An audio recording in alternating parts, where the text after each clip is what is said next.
karibu sana.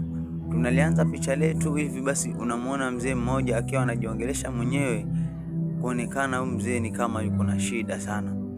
Akatembea akafika mahali kuna mji, akajaribu kuchungulia kana kwamba kaona mtu kwa mbali, akajaribu kupunga mkono wa kwanza, wa pili.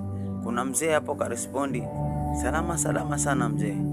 Asi akaendelea hivyo na mzee akamkaribisha, akaingia mpaka hapo, wakaanza kusalimiana na wakaanza kupiga gumzo.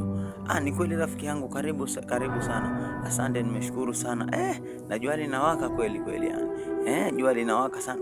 Kuna mbali sasa alikuwa kuna mfigoka, akaanza kusha vitu pale.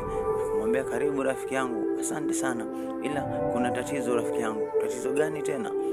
Ni kweli, lakini mimi asubuhi nimeamka sikuona mtoto wangu amemaliza kama wiki 2 hivi sijamuona.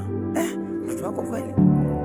Wewe na maana amepotea kweli ama? Sijui kabisa, ila ninachoamini kwamba mtoto wangu mahali kwenye yuko salama, lakini wasiwasi wangu ni mtoto wangu nimemmiss, sijamuona. Basi pole sana ndugu yangu, pole sana.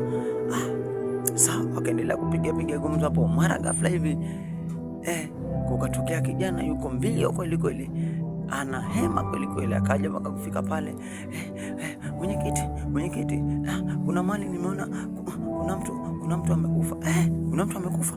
We, acha mchezo bana. Mzee akaanza kucheka pa. Inaweza kuwa ni mtoto wangu, mbona unacheka? Na ni tangazo kabisa la kwa kuna maafa. Na mbona unacheka? Ni kweli, lakini sasa mzee, acha sisi nimsikilize huyu kijana. Twende mpaka kwenye matukio ambao huyu kijana amefariki. Mzee akabaki hapo na kucheka nini. Hii sasa inafunza kwamba kuna vitu zenye vinatokea katika maisha. Unaweza kuwa